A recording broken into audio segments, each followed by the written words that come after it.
yang semua Sumba Hospital itu. Yes. I've been 2 months for this month. Oh, 2 months already? Yes. Stop doing your son. Yes, good.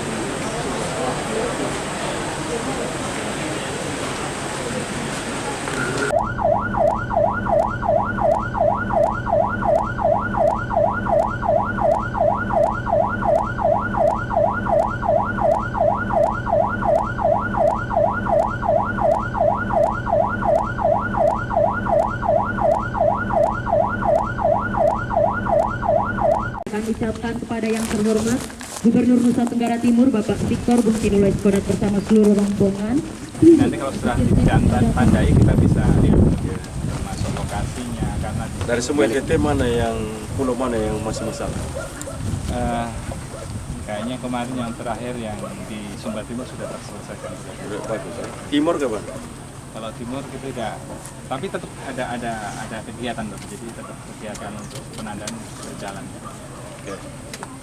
Izin Bapak Gub, memang kemarin itu Sumba Timur tolak, tapi setelah Bapak Direktur itu datang, Direktur Bitpro dan sudah selesai dan semua ada audiensi dengan semua kabupaten. Ujung sedikit ya gini. Udah luar, yang penting ini luarnya kan? Gini, coba bisa? Udah? Coba lihat dulu. Udah? Ya. Oke, standby. Ya.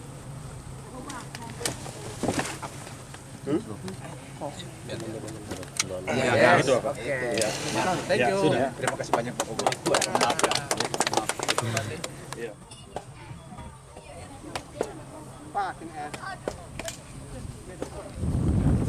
Ternak kerbau di Kudu Utara ini 927 ekor. Ternak sapi 276.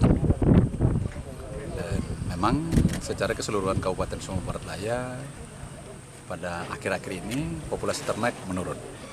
Itu disebabkan oleh karena tadi pertama itu ada pesta, lalu ada penyakit ternak, lalu juga ada antar pulau, terutama kuda dan sapi. Lalu untuk ternak kecil dan sedang, babi, kambing dan unggas, memang babi itu terjadi penurunan besar sekali karena akibat dari ASF. Sedangkan ternak kambing memang karena antar pulau, dan antar pulau itu dari SBD ke NTB. Dan kebetulan memang posisi letak Sumba Barat Daya itu berada pada gerbang barat Pulau Sumba, maka memang menjadi sangat mudah untuk kita antar pulaukan ternak ke NTB. Itu mereka piara itu per individu, per rumah tangga. Maka dulu pernah kami punya semangat ada sebuah gerakan memelihara ternak 1 jiwa 1 ekor, sehingga kalau kurang lebih itu jumlah jiwa SBD itu 400.000, maka mestinya 400.000 ternak itu harus berada di Kabupaten Sumba Barat Daya. Akibat dari alih fungsi lahan, seiring dengan kemajuan daerah ini maka memang terjadi alih fungsi lahan, dan salah satu kendalanya adalah kurangnya padang gembala. Oleh karena itu memang kami dari Dinas Teknis Peternakan Kabupaten Sumba Barat Daya terus mengedukasi masyarakat agar melakukan pemeliharaan ternak itu secara intensifikasi dengan memanfaatkan potensi pakan ternak yang tersedia seperti ini limbah pertanian, limbah perkebunan. Kita terus mengedukasi masyarakat supaya masyarakat ini memanfaatkannya secara optimal, dan ini menjadi bagian dari mengatasi kekurangan pakan ternak pada musim-musim tertentu. Lalu kendala yang lain adalah memang penyakit ASF sekarang ini sampai dengan saat ini belum ada vaksinnya, apalagi obat-obatannya. Lalu juga kendala PMK. Walau memang Kabupaten Sumba Barat Daya dan NTT pada umumnya masih hijau, tetapi terus memang kami harus berwaspada. Gitu.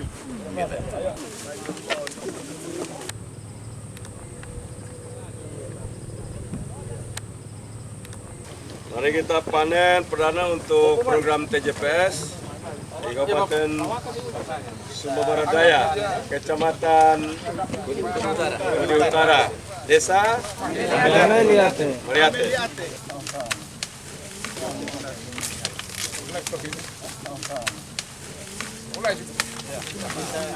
Nanti diangkat.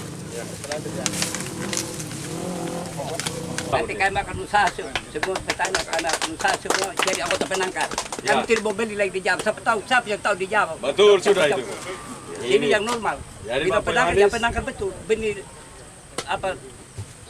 Juara satu itu benar. Tapi kalau dari Jawa ada yang tinggi begini, ada yang pendek begini, ada yang tinggi Depo harga berapapun saya cari. Kalau pemerintah tidak bisa, kita cari dari orang. Ya, tenang. Pokoknya kalau bapak-bapak semua kerja semangat, saya Siap. akan bertahan. Siap. Ya. Siap. Untuk pelaksanaan TJPS sampai saat ini di Kabupaten Sumber Daya seluas 41.245. Nah, ini dikelola baik secara oleh swadaya petani, terus ada bantuan dari pemerintah berupa benih, sedangkan pupuk pengolahan semua itu pertanian mandiri. Ya memang kami ini sebenarnya kekurangan benih unggul, sehingga kami berupaya untuk mencari solusi alternatif melalui penangkar benih. Dan tahun depan kami sudah bisa menangkar benih sendiri sehingga kemandirian benih itu bisa terwujud. Tidak lagi terpegantung dengan benih dari luar. Nah, luas area yang kita tanam ini sangat besar seperti ini, dan potensi yang ada sekitar 5 hektar khusus untuk tanaman jagung. Kami pakai pola kemitraan karena semangat daripada para petani menanam terus tidak ada pasaran, tidak dipasarkan, hanya untuk makan kan lebih, sehingga memang pola kemitraan itu yang membeli menampung produksi masyarakat supaya ada nilai tambah daripada penghasilan masyarakat sendiri.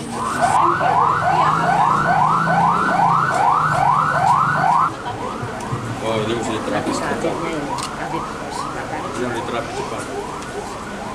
Di puskesmas.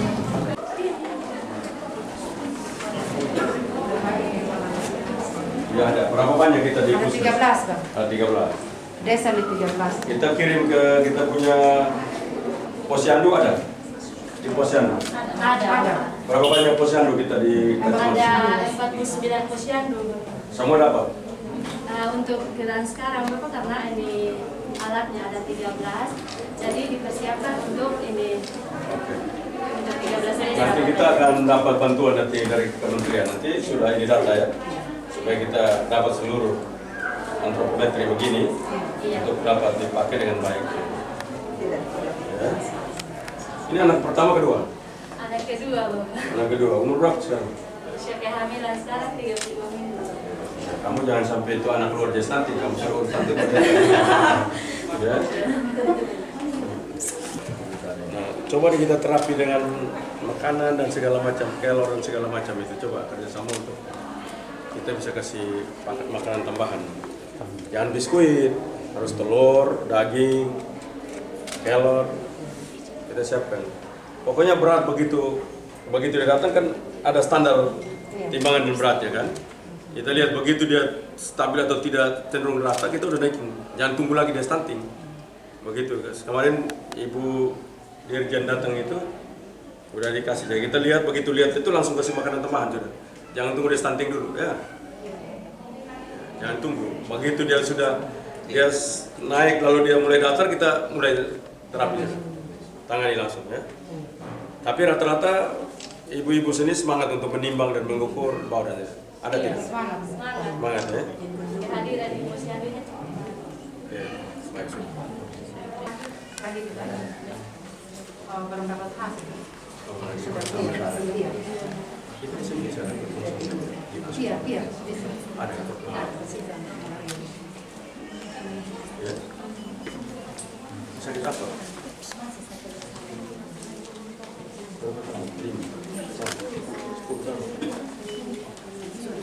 Panas ya. Sudah ambil berapa hari? Ambil darah ini. Iya, belum dapat hasil. Malaria atau Iya, tidak? sudah menambah hasil darah. Ibu hamil berapa banyak? 73 bulan ini. 73. Iya, kakak Yang kemungkinan berat bayi dan di dalamnya kandungannya ada bertumbuh atau cenderung stabil atau cenderung turun ada nggak? Cek. Cuma satu. Sudah ditangani ya, kita langsung siapkan memang makanan tambahan. Iya. Seperti itu. Oke. Baik ya. Mari buka. Sakit rata-rata sakit apa? Demam atau? Panas ya. Malaria cenderung atau enggak sakit biasa panas biasa kan Panas infeksi. ya. Karena Panas infeksi dan biasa. malaria juga. Panas karena infeksi dan infeksi. Barusan sampai Pak.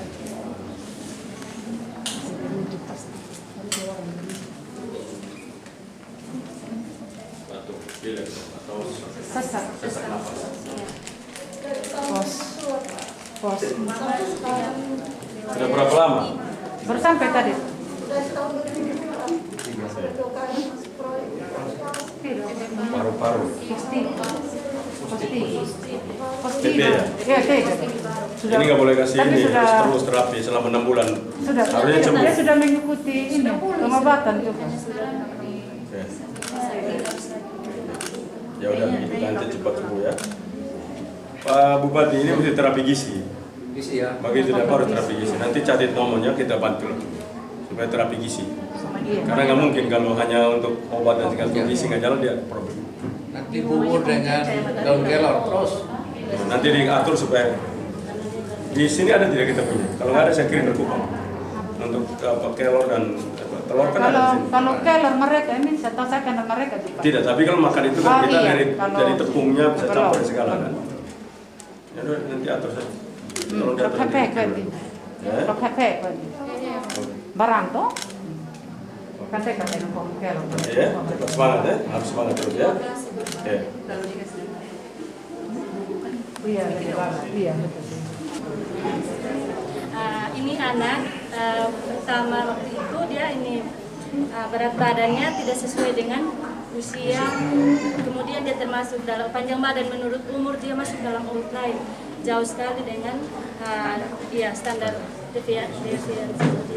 Kemudian waktu itu pertama ditemukan dia usia 3 bulan dengan berat badan 3 kg, panjang badan 50 cm. Kemudian dalam beberapa waktu ini dari 17 Januari sampai dengan keadaan sekarang penanganannya pakai formula F100 Bapak, ada gula, susu, minyak sama mineral mix.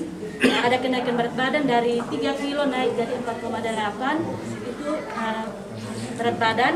Kemudian untuk ini tinggi badannya dia ada kenaikan 2 cm. Umur berapa ya? Yang ini umur 1 tahun 4 bulan. Sudah. Ini sama juga Bapak. Dia sekarang sudah gizi baik. Sebelumnya dia gizi buruk juga. Coba ambil itu Kita bilang. ya, minta coba. Saya mau coba.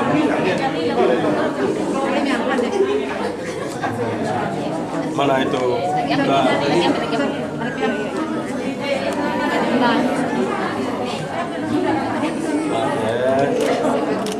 Ya, tadi kan dia lagi bisul itu, bisulnya bisa infeksi bisul.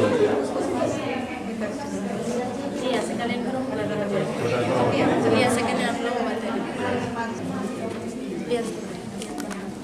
Halo Yohanes.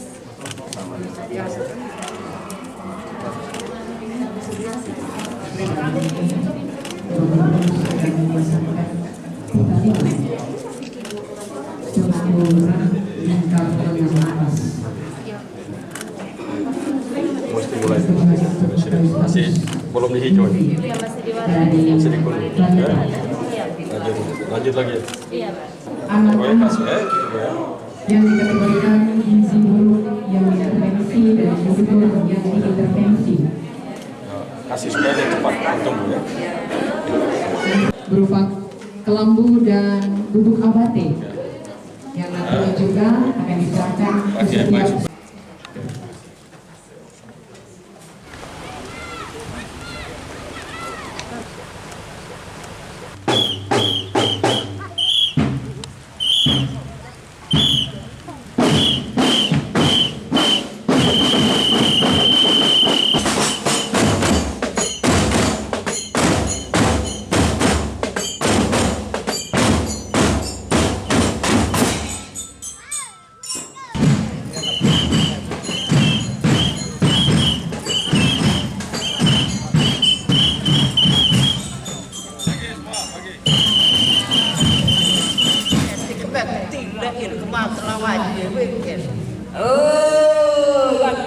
Banjirnya aja maka melpak melak gimana melpak juga melpak.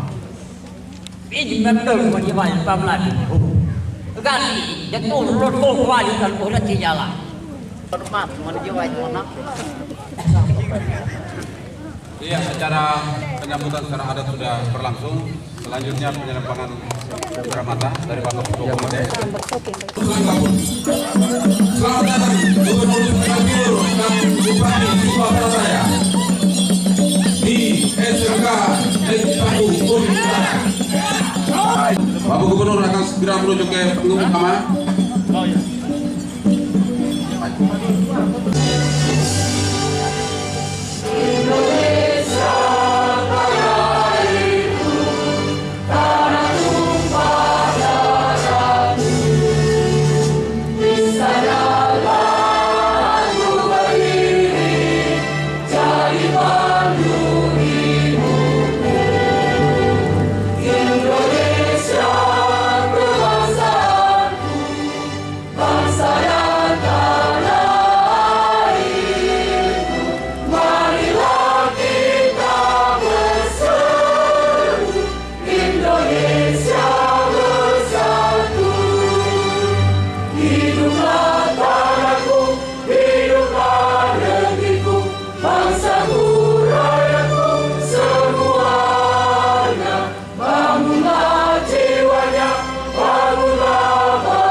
Warahmatullahi wabarakatuh.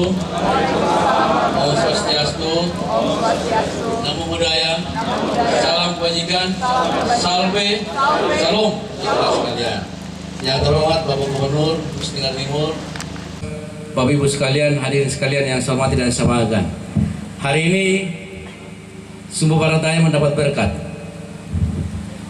Berkatnya apa? Kunjungan Bapak Gubernur.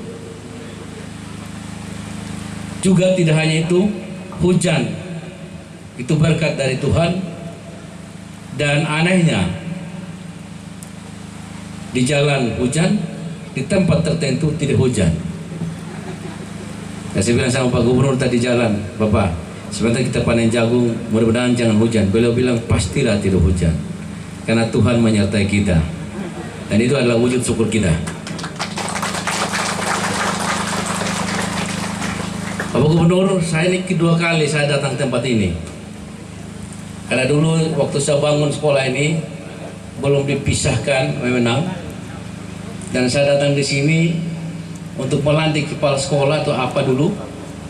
Sini masih padang semua. Dan sekolah ini adalah SMK Pertanian. Setiap saya tanya kepada warga desa sini, ada apa di SMK Pertanian sana yang lalu? Masih tetap saja, masih padang-padang saja. Saya bilang, aduh, namanya SMK Pertanian tapi tidak ada perubahan. Tapi begitu saya masuk hari ini, perubahan itu ada. Apa? Jagung. Terima kasih pada jajaran SMK Pertanian Hamiliat Manganipi. Dan mudah-mudahan Bapak Gubernur nanti setelah ini pasti ada ternak kecil yang mereka pelihara dan mereka peragakan. Tapi saya juga ingin menitipkan, kalau boleh ada di sini juga ada yang pelihara cacing. Ya, cacing pasti ada yang protes, toh? Protes apa cacing? Kok tidak dimakan cacing kok begitu? Sama juga dengan ada cerita itu bangun di sekolah jam 5 pagi sekolah, ada yang protes. Ya, izin Pak Gubernur. Kalau tidak belajar rajin, saya tidak jadi dokter. SMP saya juara. SMA kita masuk asrama. Tapi jam 4 pagi kita berlomba bangun pagi untuk merampas air untuk kita tanam, siram sayuran-sayuran. Dan tanaman tomat, kacang panjang kita kumpulkan di dapur. Nanti tiap minggu dapat uang. Itu satu. Tapi lebih dari itu, kami ambil templok, lampu templok, belajar lagi. PR yang kita belum selesaikan kemarin sore, kita selesaikan pagi itu, sehingga begitu kita masuk ruang sekolah jam 7, guru tanya kepada kita, sudah siap. Jadi kalau Bapak Gubernur ada sesuatu yang baru untuk NTT, saya yang berkomentar, yalah, kalau saja begitu semua, maka nanti kita akan masuk pada satu budaya baru. Dan budaya baru itu adalah kecerdasan menjadi milik kita sekalian. Dan kalau kecerdasan menjadi milik kita sekalian, kita aplikasikan dalam kehidupan sehari-hari, maka kemiskinan akan pergi dari kehidupan kita.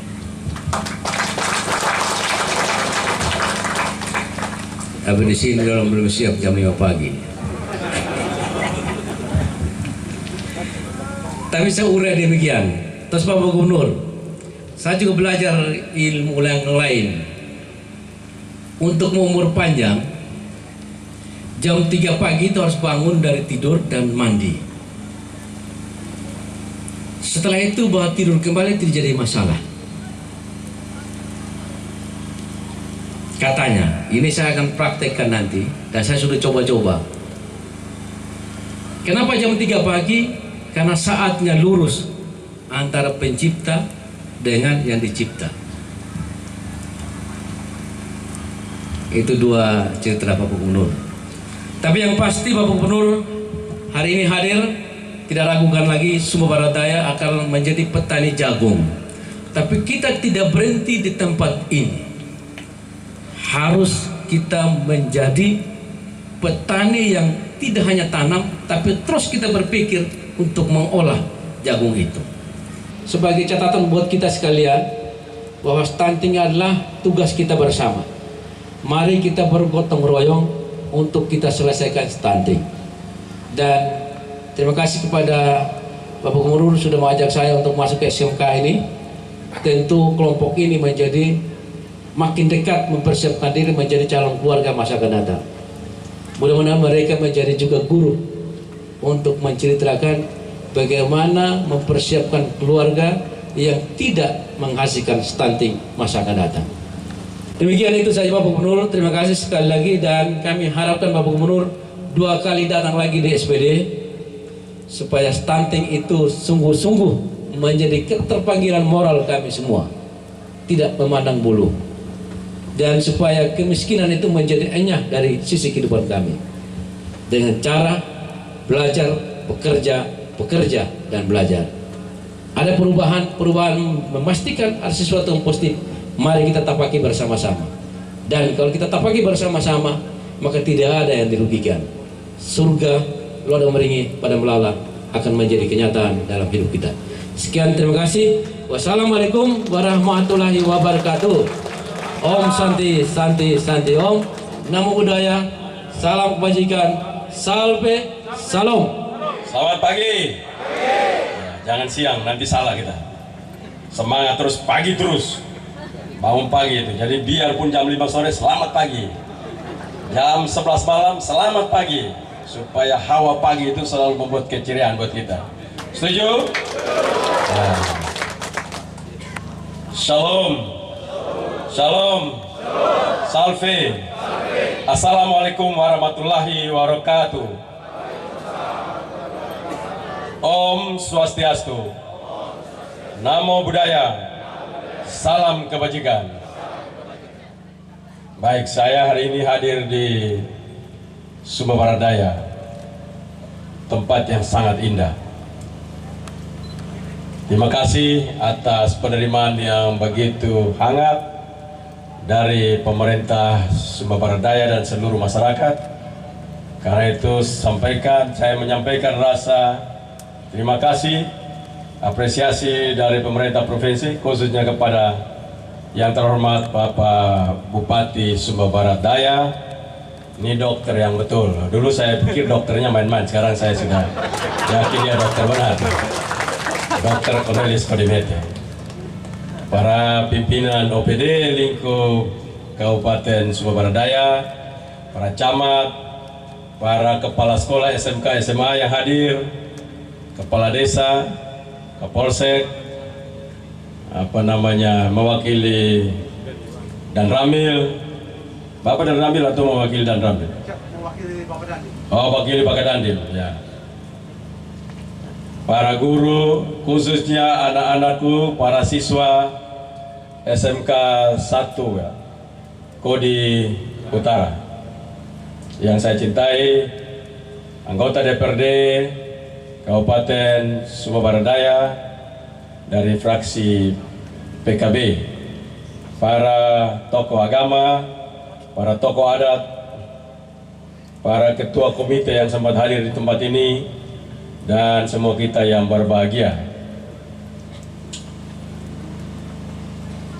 Saya di Sumba Barat Daya kalau setiap datang untuk terapi. Kalau lagi stres di Kupang, datang Sumba Barat Daya. Khususnya bulan-bulan begini untuk terapi psikologi saya melihat jagungnya bertumbuh dengan baik. Karena itu saya bangga hari ini melihat bagaimana di Kodi, di tempat-tempat lain, di Laura yang dulunya masih kosong perlahan-lahan mulai ikut.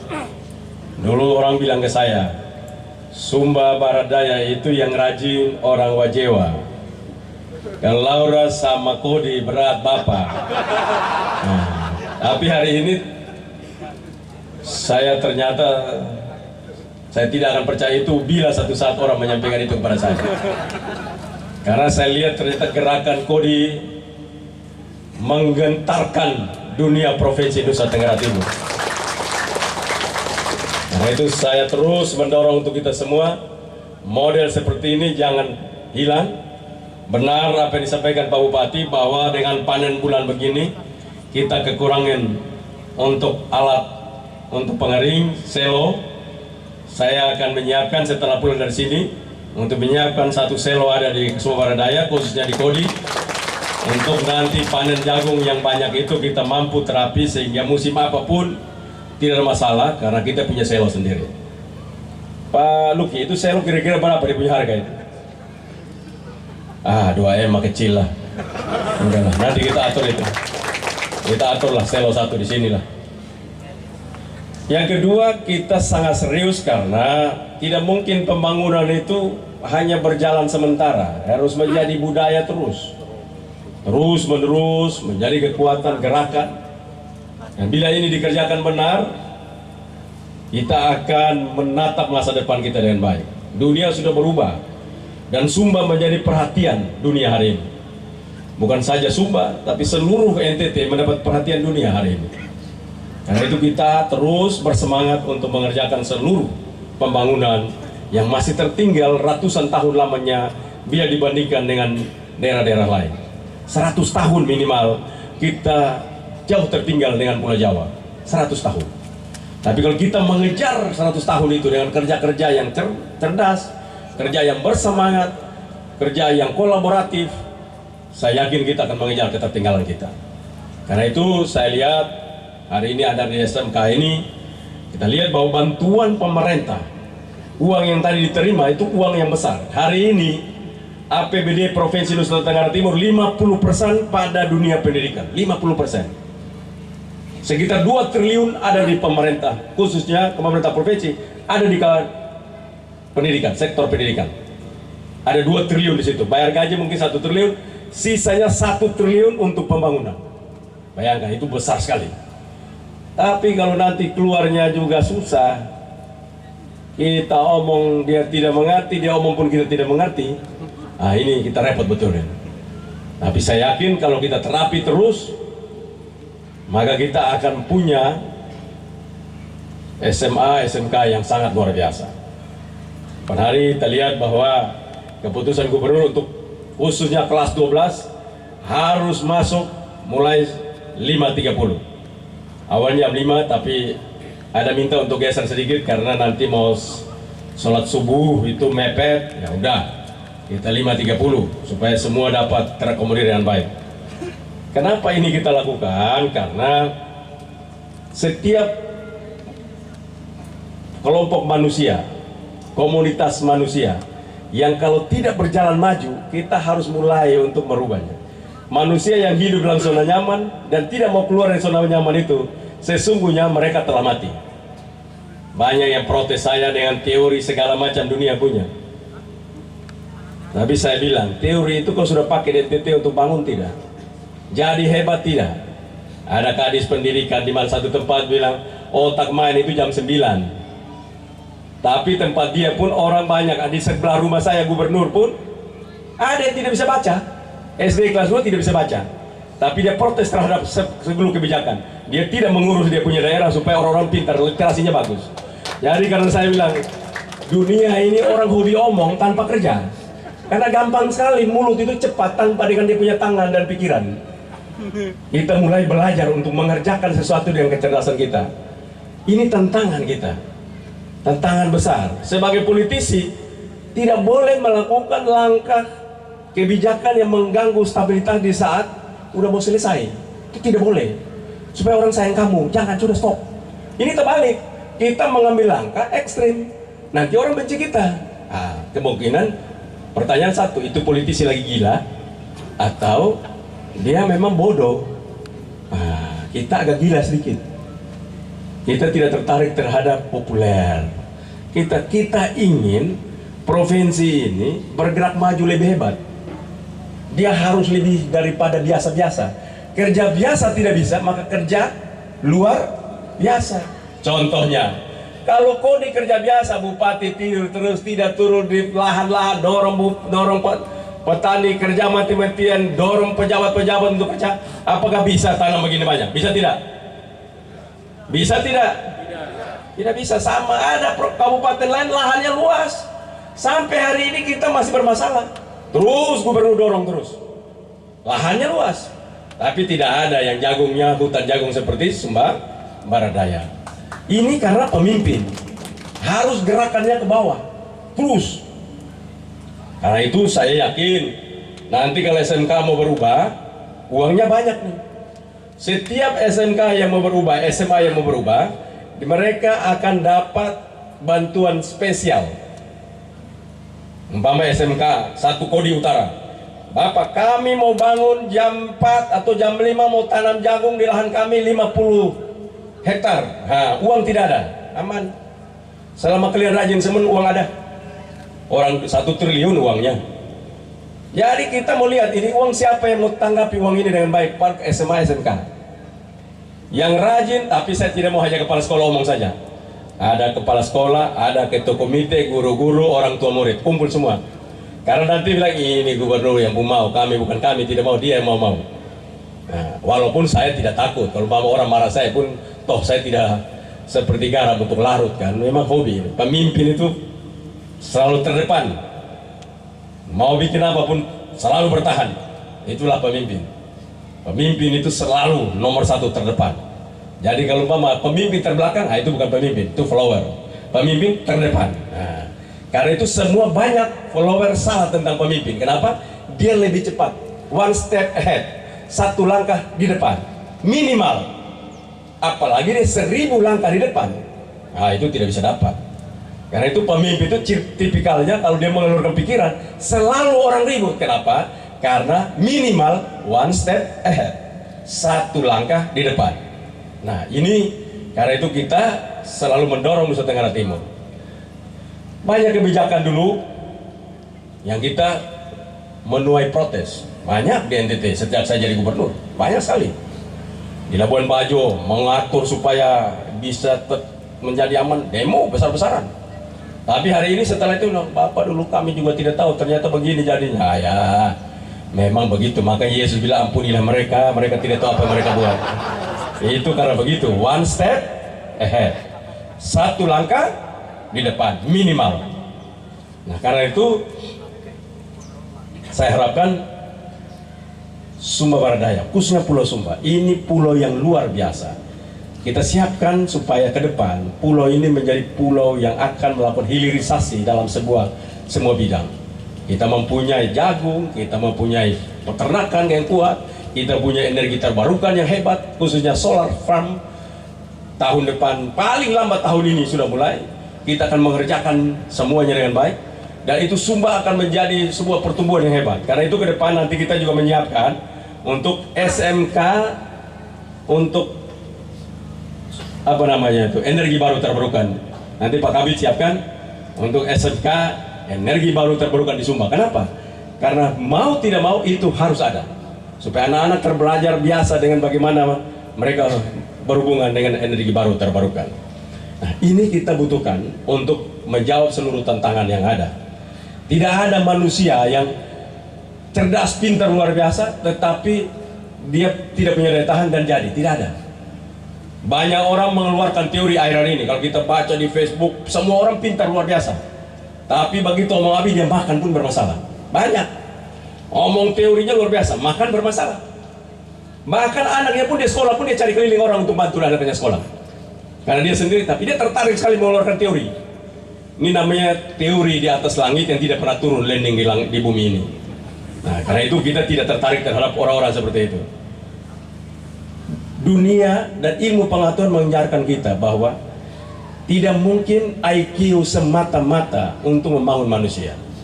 Intellectual quotient bukanlah alasan satu-satunya manusia itu menjadi manusia unggul. Ada orang bilang, anak saya cerdas, wah bagus, punya daya tahan tidak? Anak saya nih kalau sudah hujan sedikit demam 8 tahun baru berhenti Bapak. Ini berat kita. Bapak anak saya kalau bergerak saat jalan 500 meter dia batuk 8 tahun Bapak. Ini tidak bisa. Ternyata tidak itu. Rupanya ada ilmu lain yang mempengaruhi daya tahan lain, ada input lain. Adalah bagaimana kita mempunyai resilience. Anak-anak itu punya resilience. Resilience itu bukan ke gelas dari kaca itu banting di lantai dia pecah berantakan, bukan. Resilience itu seperti bola kasti, banting dia melompat tinggi. Itu namanya resilience, mempunyai kemampuan loncat di saat banting. Nah, kalau itu ilmu. Nah, untuk itu mengharuskan anak-anak itu dibawa dalam sebuah program atau proyek-proyek yang membuat mereka punya kemampuan untuk bertumbuh maju. Tidak bisa mereka belajar dalam ruang kelas. Karena itu Pak Guru, coba guru-guru SMA SMK coba diri coba. Mana guru SMA SMK? Baik, terima kasih. Nah, duduk kembali. Begini ilmunya. Tidak mungkin anak siswa datang dari rumah, bapak ibu guru langsung masuk kelas, langsung transfer knowledge kepada anak ini. Tidak akan bisa. Karena ini sekolah bukan tempat penitipan anak. Sekolah itu bukan jasa penitipan anak. Sekolah adalah sebuah lembaga untuk mendidik, membina, melatih seorang anak manusia menjadi mandiri. Karena itu kita mesti punya desain untuk kita kenal mereka. Mereka adalah bagian keluarga kita. Untuk kita pahami, di rumah makan atau tidak. Di rumah dia punya hidup psikologi anak ini dalam rumah tangga macam apa. Itu kita mesti punya waktu. Waktu yang saya lihat kalau kita 5.30 atau 5, dan akhirnya sekarang 5.30. Ada waktu yang kita nyanyi bersama. Kita bernari bersama. Kita ngobrol bersama. Kita bisa cek mereka punya kehidupan rumah tangga. Whatever, jam 8 dulu kita mulai, tidak apa-apa. Tapi Bapak Ibu Guru mempunyai waktu untuk bisa menjadi bagian dari anak itu untuk memahami psikologi anak itu dengan baik. Pertanyaan saya, pernah kita lakukan itu dalam sekolah? Pernah kita lakukan itu dalam sekolah? Pernah Bapak Ibu Guru kepala sekolah? Belum? Belum.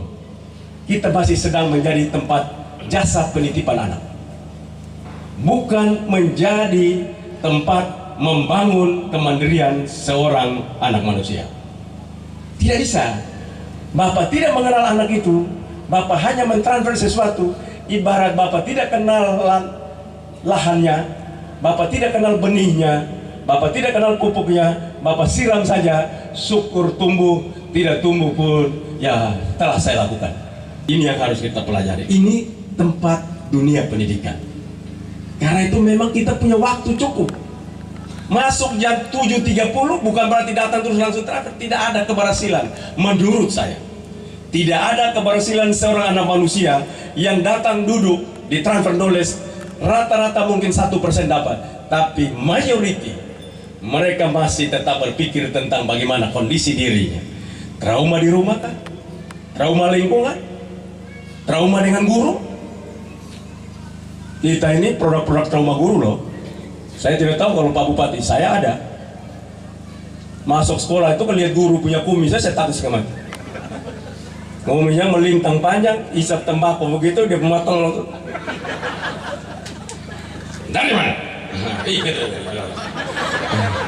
Padahal kan dunia pendidikan tuh harus relax, enjoy, kegembiraan di sana dilakukan. Bukan penuh dengan tekanan. Tekanan yang dimaksud adalah program, proyek didampingi untuk mereka berhasil menemukan identitas diri mereka. Itu dunia pendidikan.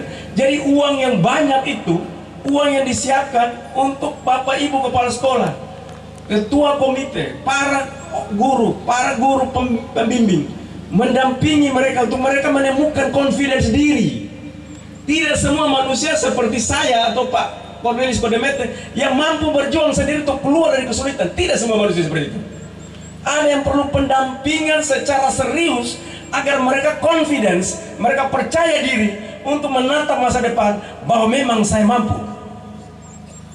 Ingat, banyak yang kita katakan bahwa anak ini tidak punya bakat untuk matematika, anak ini tidak punya bakat untuk fisika. Kita sedang salah. Tidak ada satu manusia di dunia ini. Semua kita punya kemampuan.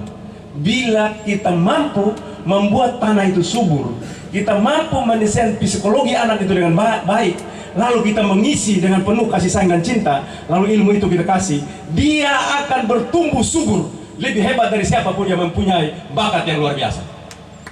Saya percaya itu. Kita sedang merubah, kita sedang merestorasi dunia pendidikan kita. Kita tidak sedang menjadi lembaga jasa penitipan anak. Kita menjadi sebuah lembaga mendidik, melatih, mendampingi, dan membangun seorang manusia menjadi manusia unggul. Mengapa? Kalau kita tidak siapkan mereka, mereka akan menjadi pengangguran baru untuk pemerintah, untuk masyarakat, dan untuk keluarga. Kesalahannya di mana? Dunia pendidikan. Kita tidak sedang mempersiapkan mereka. Karena itu kita harus mulai. Ini harus dilakukan. Dan bukan hari ini. Sejak saya jadi gubernur, saya sudah meminta agar seluruh sekolah tidak boleh menjadi jasa penitipan anak. Tapi kan tentunya saya gubernur. Tidak boleh saya berlangsung teknis sekaligus masuk ke dalam. Tapi makin hari makin lihat, tidak ya. Maka saya maju. Saya maju ke depan. Karena itu saya harapkan Bapak Ibu guru yang hadir di sini, khususnya kepala sekolah, ketua komite, mulai melatih anak, mendidik mereka. Jangan pernah melihat mereka bahwa mereka tidak mampu. Ingat, tidak ada yang tidak mampu, tidak ada. Semua kita mampu. Karena itu saya tidak pernah percaya bahwa hanya dengan alasan orang itu dia mempunyai talenta, itu talent. Seseorang yang sudah memang bakatnya begitu, tidak bisa. Saya tidak pernah percaya itu. Seorang yang bakatnya hebat, kalau tidak terlatih dengan baik, bahkan tidak punya daya ketabahan, dia tidak akan terjadi. Seorang dokter profesor melakukan sebuah riset, Profesornya Angela Duckworth. Profesor Angela Duckworth, dia melakukan riset tentang bagaimana membangun seseorang anak. Bahkan dia juga percaya bahwa tidak mungkin seseorang itu hanya karena bakat dia menjadi sesuatu. Tidak. Orang anak yang dilatih dengan benar. Satu, dia bilang orang harus dilatih intelektual pasti. Juga adversity quiescence-nya, daya tahan akan tekanan. 3, resilience. 4, grit, ketabahan hati menerima segala macam tekanan. Tabah. Ini menjadi modal membangun manusia unggul. Dan dunia pendidikan harus melatih anak-anak untuk memiliki 4 modal ini. Bukan hanya melahirkan anak cerdas, karena hari ini kita memiliki bagaimana kecerdasan buatan itu. Kita tahu semua sangat luar biasa. Tes dimanapun, mau tanya anak-anak selama mereka punya signal, jaringan punya, mereka tinggal masuk di Google, masuk daya, tanya apapun, dia orang jawab lebih pintar dari kita. Tapi begitu signal hilang, dia punya otak juga hilang.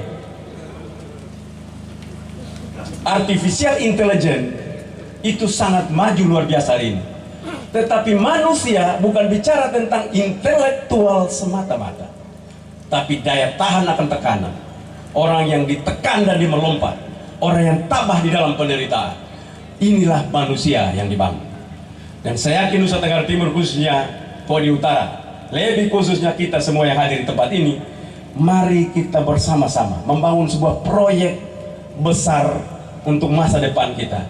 Melatih anak-anak di sekolah bukan sebagai objek yang patut kita buat suka-suka, tapi kita latih mereka sebagai sebuah investasi manusia yang nantinya membanggakan baik keluarga, baik sekolah sebagai guru-guru kepala sekolah, baik pemerintah, baik ke pemerintah kabupaten, provinsi maupun nasional. Kita bangun anak-anak yang mereka percaya diri dan mereka menata masa depan dengan baik. Karena sekali lagi kepada anak-anak semua, jangan pernah kalian merasa saya mah kurang pintar. Jangan pernah. Pintar gampang, tapi apakah kamu punya daya tahan lebih hebat dari orang lain? Kita akan menunjukkan itu. Karena itu latihan. Dalam setiap penderitaan, jangan menyerah. Dalam setiap kesusahan, jangan menyerah. Itulah modal untuk kita menatap masa depan kita. Selanjutnya, saya harapkan untuk kita, stunting kita. Kemarin Bapak Menteri Kesehatan Republik Indonesia telah mengunjungi Nusa Tenggara Timur. Diarahkan oleh Bapak Presiden untuk setiap kabupaten dengan stuntingnya tinggi itu akan dipasang alat untuk dipantau langsung oleh Bapak Presiden. Tapi untuk Nusa Tenggara Timur, Pak Menteri Kesehatan tidak mau cuma 2. Dia mau 1 kota dan 21 kabupaten dipasang semua. Jadi nanti Bapak Presiden akan melihat kita punya pekerjaan. Para kepala-kepala puskesmas, camat, kepala desa, bupati, kepala dinas kesehatan, gubernur, dinas kesehatan provinsi, semua akan di situ. Lihat semua. Menteri, Bapak Presiden, Wakil Presiden. Jadi kalau kita mau ngomong kami punya stunting tidak ada, langsung ketahuan. Kau tolol itu. Ini data yang ada di sini sekian ini. Semua data lengkap. Karena itu Pak Bupati, sekitar bulan Mei paling lambat, seluruh aplikasi berkaitan dengan stunting di seluruh NTT akan terpasang mulai dari bulan Maret nanti sekarang ini mereka telah siapkan, lalu mereka akan memasangkan semuanya untuk kepentingan itu. Yang kedua, berkaitan dengan kita punya antropometri, alat ukur dan timbang kita. Karena kita masih kurang, Pak Bupati tolong cek kepada dinas kesehatan untuk mereka bisa input cepat, karena kita belum sampai itu, supaya di sana telah disiapkan. Kita di NTT kita kurang 5.000 puskesmas, mereka akan menyiapkan bahkan sampai ke posyandu akan disiapkan oleh Kementerian Kesehatan Republik Indonesia, khusus Nusa Tenggara Timur. Karena itu saya minta lewat Pak Bupati, tolong setelah ini kumpulkan para pekerja, baik itu pada jasa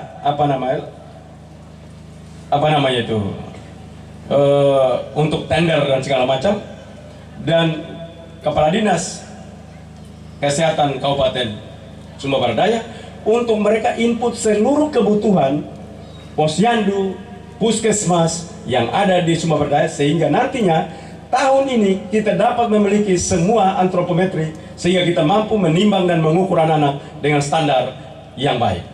Ini harus kita lakukan. Karena itu saya harapkan ini terus didorong. Selanjutnya, ada isu besar dunia hari ini. Selain daripada pangan dan energi, isu besar terhadap krisis seks. Ini krisis seks ini bukan berarti sekarang orang di negara-negara maju tidak mau punya anak lagi. Bahkan mereka tidak mau kawin lagi. Banyak negara sekarang kasih kumpul orang untuk mau kawin. Kalau di Kodi banyak, lulusan aja udah kawin semua. Tapi ini tepat atau lambat akan juga menyerang Indonesia.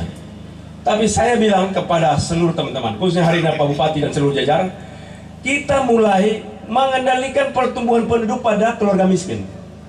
Jangan menahan pada keluarga yang mampu. Seperti Koming begini kita dorong punya lebih banyak. Umpamanya, anggota DPRD dari bisa tambah anak lebih banyak. Tambah anak, bukan saya suruh tambah istri, saya suruh tambah anak. Yang mampu kita suruh nambah. Tapi kalau keluarga miskin, kita kendalikan pertumbuhan penduduknya. Itu strategi, di dunia manapun begitu. Kependudukan adalah sebuah desain kebijakan politik. Karena itu memang harusnya kita merumuskan pertumbuhan penduduk pada keluarga miskin sekian ditahan. Tapi yang keluarga sejahtera lepas kalau Pak Bupati bisa ukur 10-10, bukan 10 artinya nambah istri. Saya tidak menyuruh orang menambah istri, saya menyuruh nambah anak boleh pada keluarga mampu. Keluarga yang tidak mampu jangan.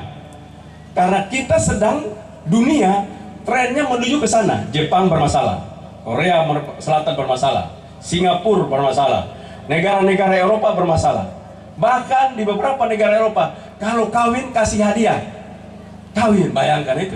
Kalau orang dipindah ke sana, tidak usah hadiah, tidak apa-apa, ini sudah bagus ini.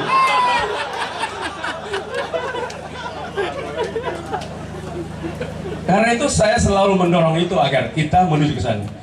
Dan ini tren, lambat atau cepat Indonesia akan hadapi itu. Tapi kalau kita sudah desain dari awal, kita sudah siapkan dari awal, kita tidak mengalami itu. Kenapa? Nanti kalau semua tidak mau kawin, semua tidak mau punya anak, siapa mau bikin anak? Lalu semuanya habis semua. Lama-lama siapa mau tanam jagung lagi? Kita sudah mulai kerja tanam jagung, pelan-pelan mati. Jagung tidak ada karena bukan tidak tanam, manusia tidak ada lagi. Nah, karena itu kita mulai untuk mendesain BKKBN. Nanti Pak Bupati ketemu, tolong didorong di kabupaten serius sekali kepada keluarga miskin. Bukan kampanye itu kepada keluarga-keluarga yang cukup. Pegawai negeri yang bisa mampu dia tanam, dia pegawai negeri, golongan biarpun golongan satu. Tapi saya tanam kebun, habis pulang dari kerja, tanam kebun 10 hektar, tambah sudah, tidak apa-apa, bikin banyak. Itu makin bagus. Apalagi di Sumba ini, banyak sekali. Tapi saya omong anak ya, saya tidak omong tentang pasangan. Jadi kalau pasangan kan di Sumba ini kan banyak sekali. Ada kepala desa yang katanya 12 istri. Nah, saya satu aja bisa babak belur, apalagi 12.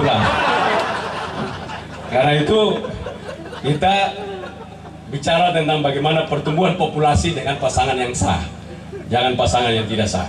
Karena itu saya harapkan ini menjadi perhatian. Yang terakhir tentang kita punya tagging untuk ternak. Saya lihat ini menjadi menjadi sebuah gerakan yang baik, sehingga kita bisa tahu pasti berapa ternak kerbau kita di NTT, di Pulau Sumba, berapa sapi kita di Pulau Sumba. Jangan kita kadis peternakan, ini bukan di Sumba Barat, tempat lain. Coba saya tanya, coba di pulau itu berapa? Bapak tercatat di pulau itu sapi 20.000 ekor. Kau pun kepala, saya keliling dari ujung ke ujung tidak lihat sapi. Kau kasih saya 20.000, kau memang otak hanya cuma tulis-tulis saja. Tapi kalau kenapa tidak bisa? Berapa? 20.000, kita tak. Bohong kamu, orang ini tidak nyampe kok. Nah, tagging itu menolong kita untuk kita mempunyai database dalam lingkungan dan dia terpantau dengan digital, sehingga kita bisa melihat lebih gampang. Karena itu sekali lagi terima kasih Pak Bupati, semua yang hadir di tempat ini. Kita tetap bersemangat dan sebentar lagi hujan akan berhenti, kita akan masuk dalam musim panas. Semoga kita juga tetap kerja keras. Terima kasih SMK, jagung yang saya lihat tumbuhnya subur, ini tanda perhatian yang luar biasa. Tapi jangan cuma segini, bisa berkembang di tempat lain lagi, kita bisa kerjakan. Nah, karena itu terima kasih buat semua partisipasi hari ini. Semoga semua kita diberkati, dilindungi oleh Tuhan Yang Maha Kuasa dan senantiasa membantu kita, menolong kita untuk menyelesaikan seluruh masalah yang kita hadapi. Sekian, terima kasih. Salam. Salve. Wassalamualaikum warahmatullahi wabarakatuh. Om Santi Santi Santi Om. Namo Buddhaya, salam kebajikan.